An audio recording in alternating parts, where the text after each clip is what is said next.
Dr. Au taught in the mainstream primary school system for 25 years and also headed the Student Wellbeing Department, amongst other appointments. Now at NIE, she focuses on training pre-service teachers, allied educators for learning and behavioral support, as well as in-service teachers in the area of special needs.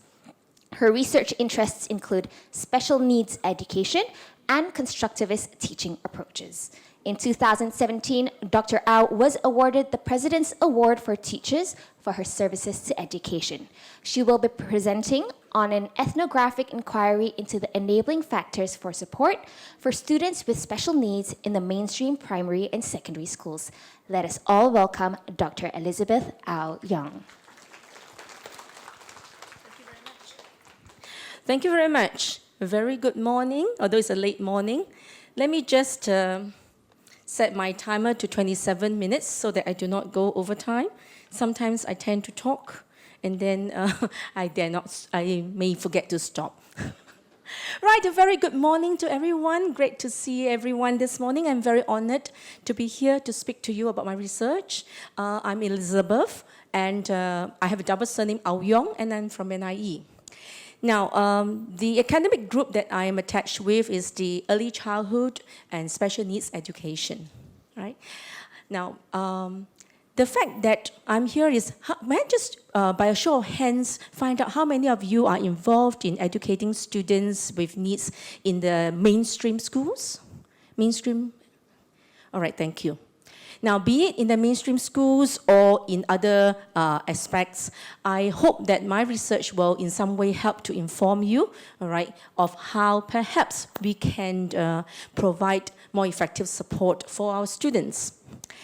Now, my research started last year in 2018, and it lasted until this year. It's supposed to be like, we ended our data collection early this year, and of course, I think among those who are sitting here just now, I was very glad to see of participants as well, okay, who has been in the research. I was fortunate to get the support from 15 schools, 15 primary as well as secondary mainstream schools in Singapore. And from these schools, we have 33 educators.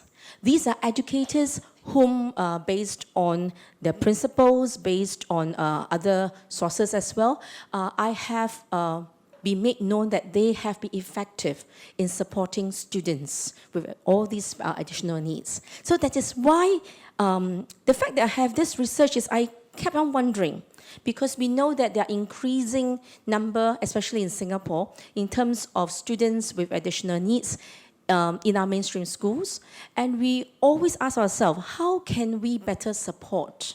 Okay, we do have certain constraints, we do have certain limitations. How can we best support? So, what are these special, factors, or what we call enablers, that can perhaps help to enable our students with special additional needs to be better empowered, or to have a good, I would say, education in the mainstream in the primary and secondary schools. And that is why, and that's the basis of my research. It is a qualitative ethnographic research, and is conducted in detailed interviews.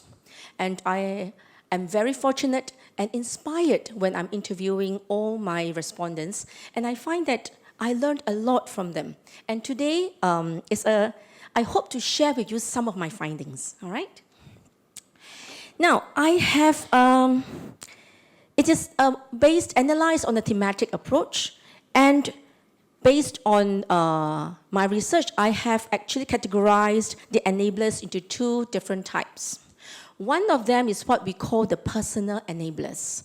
What are the qualities that all these educators who have been successful, who have been effective in our mainstream Singapore local schools, what are these qualities?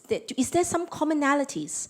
Is there some common traits that they possess, all right, that enable them to be effective? So that is one of the things that I wanted to find out, the personal enablers, right? And from all my 33 respondents, and they vary, we have a number of respondents who have, more than 20 years of experience in supporting students with additional needs. We also have those who perhaps, have maybe 2 to 3 years of support as well. But nonetheless, we're not talking about the length of time, but the quality of support, okay? One of the main, and I feel something that came forth, all right, from interviewing all my respondents is their mindset. Now, afterwards, after sharing this set of slides, I will go on to my mind map and perhaps share with you some of the details that some of my respondents have, shared that I think might be useful for us. Okay, so but the mindset, what is the belief? What is the perception of these educators? And when I talk about educators, my respondents include mainstream teachers from the primary and secondary schools, as well as allied educators, learning and behavioral support. Okay, so I looked at them as educators because every single one of these wonderful educators everyone is doing their very best, okay, to support, just like all of you here, I'm sure. So the mindset, what is it about their mindset that they have that could enable them to better support? What is their belief of the students? What is the perception of what is a must-have in the class and a good-to-have? Because sometimes we insist, right? The must-have, we must have this, and we insist on it, all right? So these are something that came up. Another thing is the character traits. Of course, there are a number of character traits, and when I look at that, it actually complements a lot on the positive traits. When you look at positive outlook in terms of positive education, what are the different character traits? It's very similar as well. So these are some of the links. Later, I hope to share a little bit about them. So there are some commonalities, all right, in terms of character traits. And the way they manage relationships, I found that it is key. All right, every one of my 33 respondents, they are very different. But we find that all of them looked at and managed their relationships very well. What kind of relationships do they manage?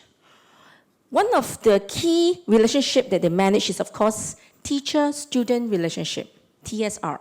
Okay, later I will show you some of their responses as well. So this is one of the key things in terms of how they have looked into building rapport, which all of them have insisted that it is very important before you even start to get them learning. Another type of relationship is what we call the teacher-teacher relationship. That means collegial relationship, working with your colleagues in the school, right? The fellow staff in the school, other teachers, be it if you are looking, if they are perhaps a classroom teacher, then perhaps whoever is also teaching the class.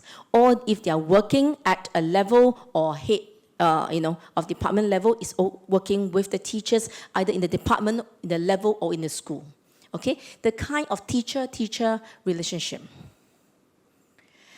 Of course, we cannot forget, right? Like this morning, I was very inspired by what Ms. Gita has mentioned about parents as well, who definitely will play a part, okay? Because be it they come from a different background, but parents, we know, are a very important stakeholder. And we cannot negate this fact, whether we like it or not, okay? There are people who have spent a lot of time on this relationship, and they have shared with me that it takes a lot of time to build trust. And sometimes it takes more than like 1 to 2 years or even more. Let's say for someone who is started from the lower primary or lower secondary, it could be by the time they nearly graduate. All right? So it takes time. So the parent-teacher relationships. And last but not all is what we call, all right, the student-peer relationships. All right? Student-peer relationship, SPR. And this is also key because the peers and how our students with additional needs relate with the peers will definitely matter, because peers either can make or break whatever we are doing. All right? And do not estimate, like I was very glad to hear in the keynote lecture that Ms. Gita talked about the strengths of the children. Our students with additional needs have a lot of strengths. And it's important for us, even in this student-peer relationship, to look into that. It's not just our students with additional needs being, at the receiving end of support. All right? There are schools who have done a great deal, who have made students, because they are with additional needs, they are senior already, and they are the ambassadors or they are the leaders welcoming, right? Certain student leaders welcoming those juniors coming in, all right? And they understand because they have been in the same situation. So it is not a matter of just, having, our students' additional needs being right, oh, okay, I need support. Can you please help me? It's how they can help others too. So this is something very real and very interesting and very important for us to take note.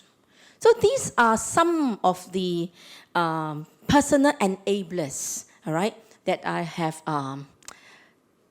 looked into, which I will share in more detail later. Then the next big category is the systemic level.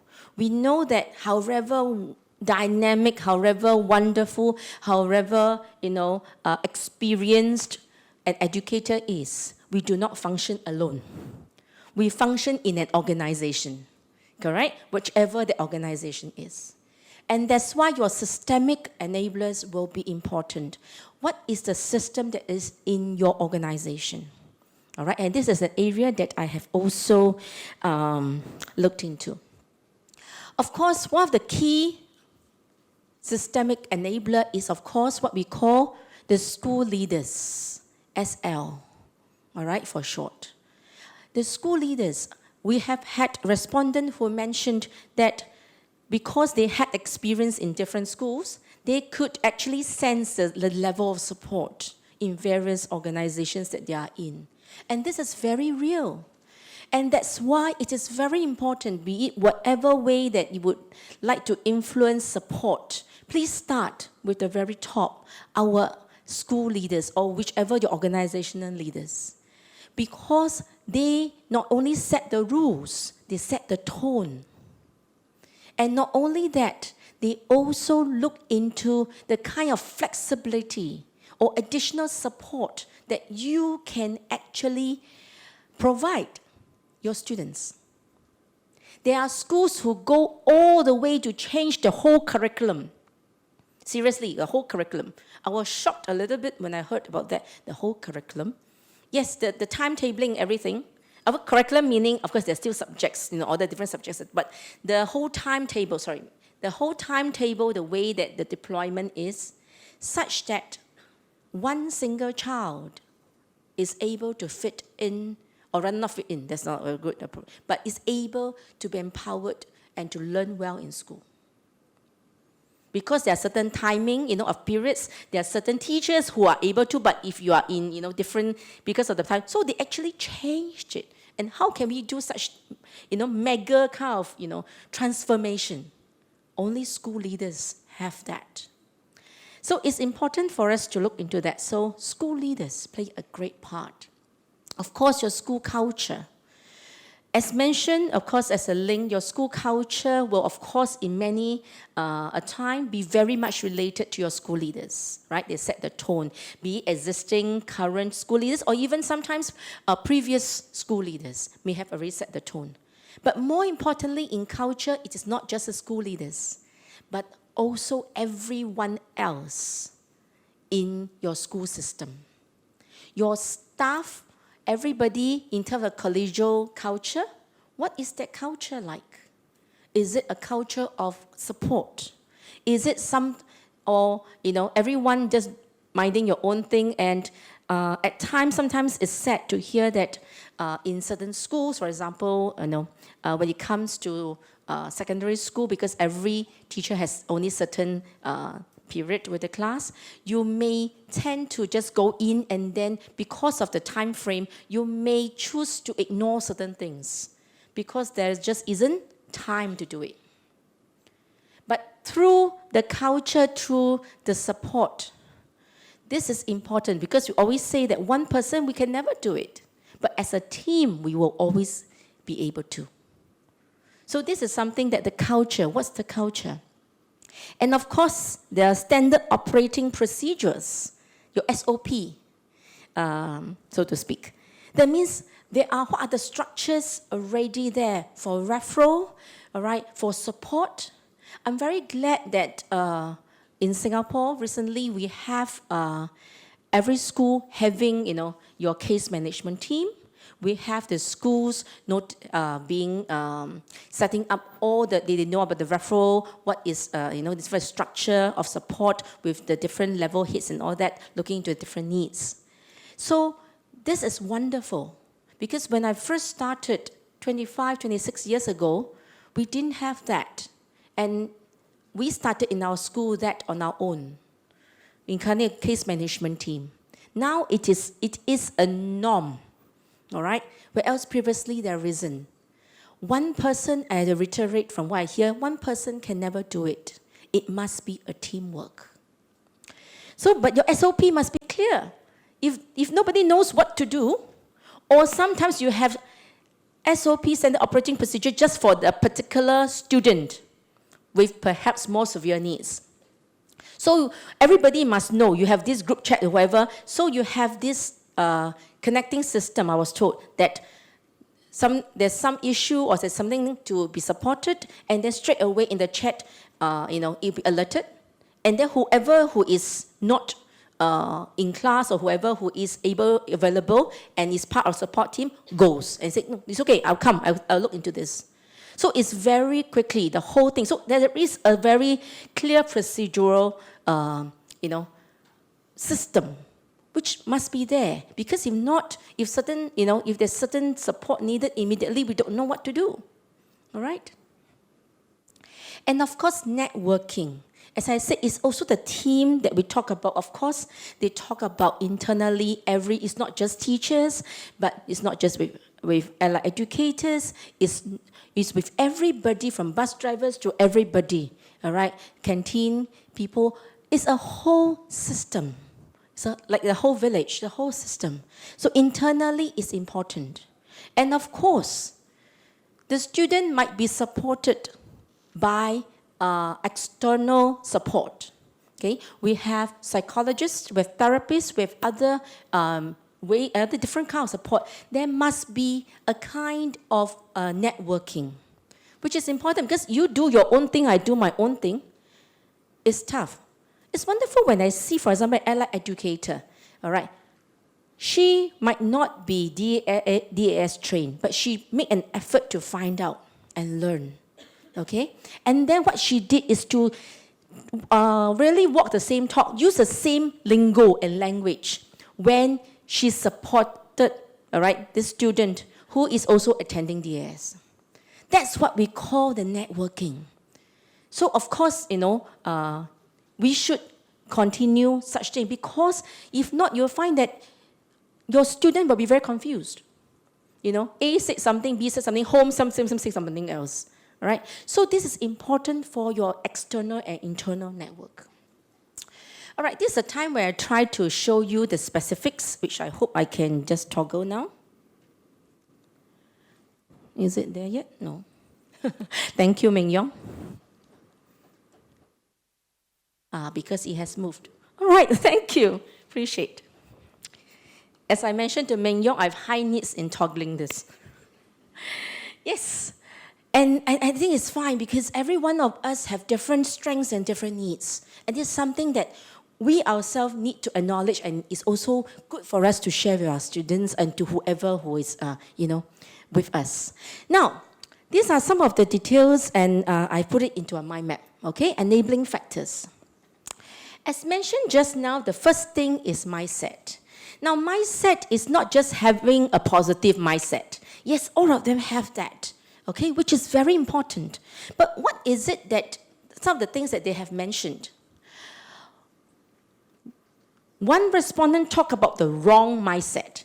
Sometimes as traditional classroom teachers, we want the whole classroom. What is a good class, right? Good class means everyone seated in class, all listening quietly, all doing their work. When you say start work, everybody started. Right? That's the kind of image that we seem to have. But this respondent said it very well. A good teacher, a very good teacher is one where you, because it's a wrong mindset, if you think a very good teacher is one where you manage the class, control them, sit as still, and keep them quiet and no flexibility. That's not the right mindset. Many a time, this brings me to what you have seen just now, right, in the video that was shown by Ms. Gita. Right? Can you see that in the classroom, everybody is supposed to sit there and listen to how King Midas and whatever, right, is being. So that's not the way, but rather for us as a teacher to think, how can we engage? How can we engage the student? That's more important. Because, and if you expect things to change overnight, it's not going to happen. Many a time we need results, right? In a sense, sometimes you say, oh, we have tried from here to here. How can we evaluate? There's no progress. So this is something that you give it a year, it may not happen. But this is their mindset. They understood that. They are not going to see miracles happening. We don't have like Harry Potter magic wand and then something happens. No, but rather it's a journey. Many of them see it as a journey.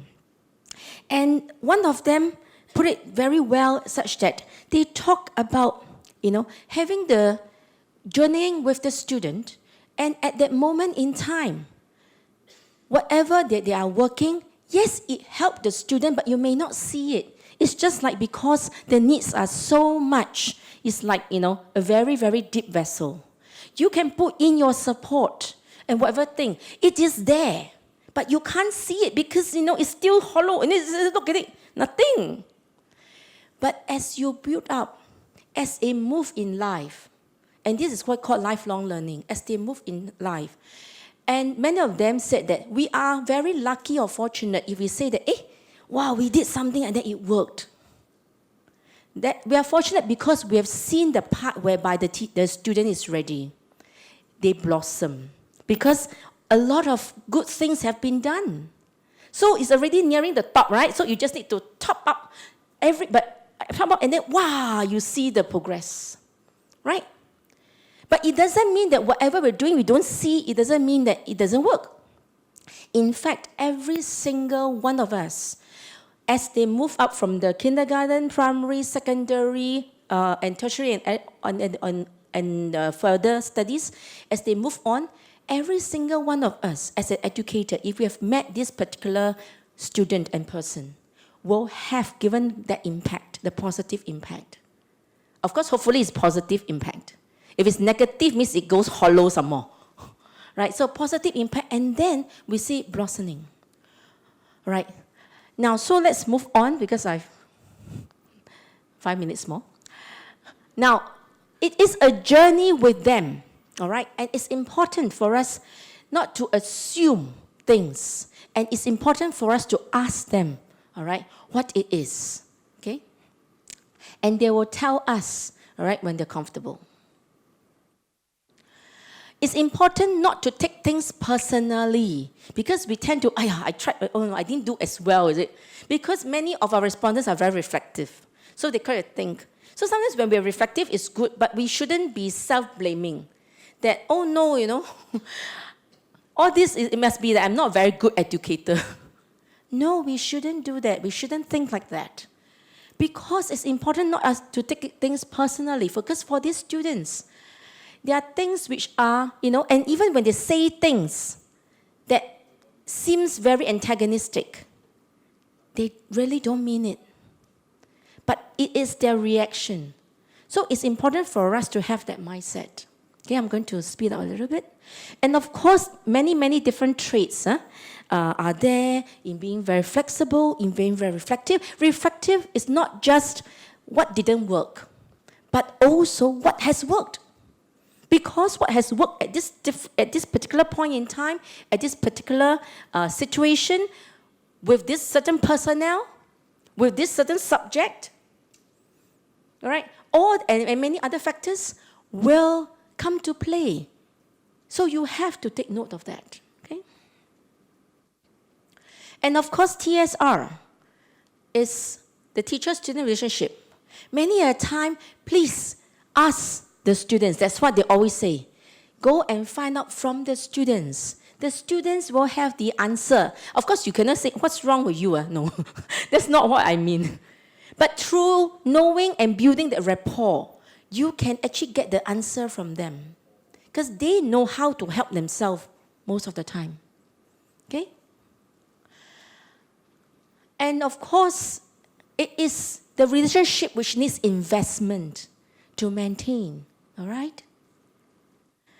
There is this, and of course, many of them see them as students first. Like students with additional needs are students. The needs come later, which is very important. So they don't give them like special treatment such that they don't grow. Neither do they look at them with a different eye in a negative mode. Okay, they are students, right? They just have certain additional needs. And giving them the choice is important.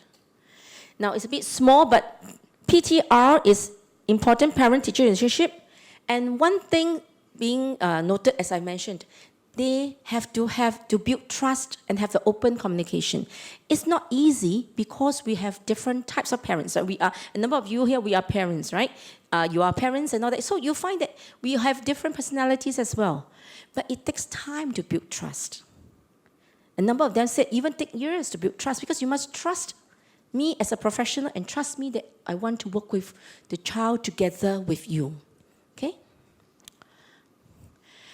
SPR, this is something that, for example, I think later there is someone sharing on buddying. I think that's wonderful. And it's also for me, some of this I just looked into having them, buddy others as well.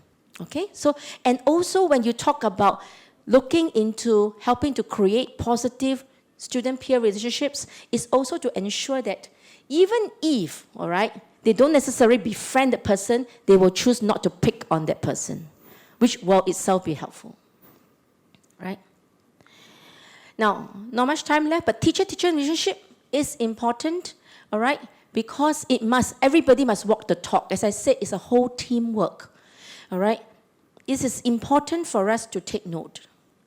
And they usually walk over instead of emailing. Now, emails teachers in the mainstream schools are very busy, okay? Do not just email. You follow up, yes, with that, but, I'm going to skip this a little bit. Apologies because oh yes.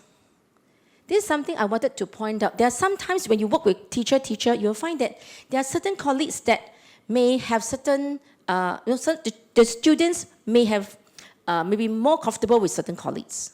So it's okay. For example, this particular student who is more comfortable, okay, my time is up.